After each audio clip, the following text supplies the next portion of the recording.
Hai, apa kabar kalian semua? Kami harap kita semua selalu dalam keadaan baik dan sehat selalu ya.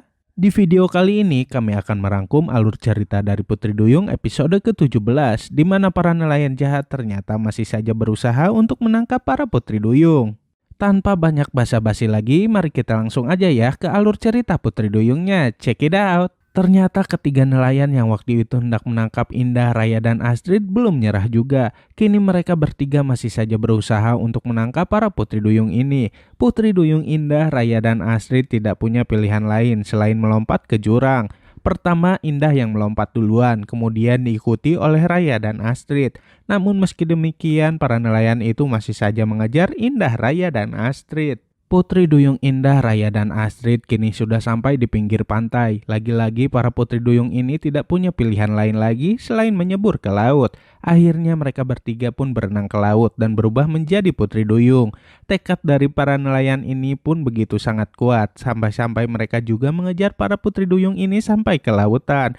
Namun kini mereka mempunyai busur panah yang telah dilumuri oleh racun. Para nelayan itu berharap bisa menangkap para Putri Duyung itu dengan utuh tanpa terluka sedikit pun. Putri Duyung Indah, Raya, dan Astrid semakin dalam bahaya karena para nelayan itu pun semakin mendekat. Namun para nelayan ini lupa jika para Putri Duyung ini memiliki kekuatan ajaib. Dengan kekuatan para duyung ini berhasil selamat dari kejaran para nelayan jahat yang hendak menangkap mereka.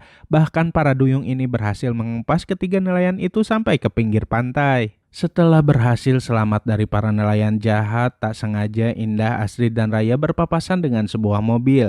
Mereka bertiga terkejut ketika melihat lambang di mobil tersebut karena lambang tersebut mirip dengan petunjuk yang mereka bertiga dapatkan sebelumnya.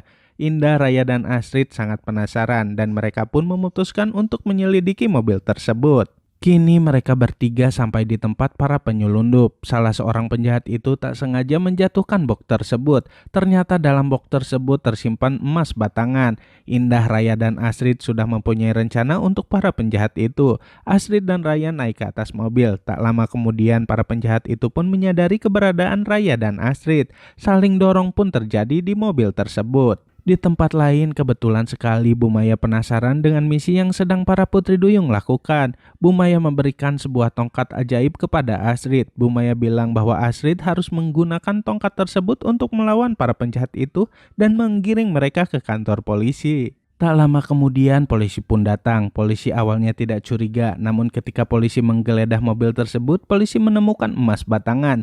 Dari situlah kemudian polisi menangkap para penyelundup itu. Ketika Indah sampai di tempat kejadian, Indah sangat khawatir dengan keadaan Astrid dan Raya. Namun alangkah senangnya Indah ketika melihat Astrid dan Raya dalam keadaan baik-baik saja. Apalagi ketika mereka tahu bahwa misi mereka bertiga telah berhasil. Namun para Putri Duyung ini tidak bisa langsung beristirahat dengan tenang karena ternyata misi selanjutnya telah menunggu mereka. Misi berikutnya yaitu mereka harus pergi ke Pulau Angker, di mana pulau tersebut banyak sekali anak-anak yang hilang. Tak lama kemudian mereka pun akhirnya sampai di pulau yang terkenal sangat angker. Belum sempat sampai di pulau, ada beberapa nelayan yang melarang Indah, Raya, dan Astrid untuk mendekati pulau tersebut. Akhirnya Indah, Raya, dan Astrid berpura-pura berputar balik. Sialnya di sana ada ketiga nelayan jahat yang tadi juga. Indah, Raya, dan Astrid tidak punya pilihan lain lagi. Mereka bertiga menceburkan diri lagi ke laut. Namun lagi-lagi para duyung ini dikejar oleh ketiga nelayan jahat itu tadi. Salah seorang dari nelayan itu menembakkan busur panahnya dan tertuju kepada Indah. Namun untung saja ada Bu Maya yang sedang mengamati dari jauh. Dengan kekuatan Bu Maya, anak panah yang hampir mengenai Indah bisa dihalau. Tak hanya itu saja, Bu Maya pun menolong Astrid dan Raya. Meski dari jauh, Bu Maya bisa menggunakan kekuatannya untuk menolong Putri Duyung Indah, Astrid, dan Raya. Putri Duyung Indah, Astrid, dan Raya kini sudah selamat dari kejaran para nelayan jahat. Tak lama kemudian Astrid bilang kepada Indah dan Raya bahwa dirinya tadi menemukan celah. Sepertinya itu celah bermuara ke danau di tengah pulau. Mereka bertiga pun akhirnya bergegas menuju celah tersebut dan ternyata benar saja.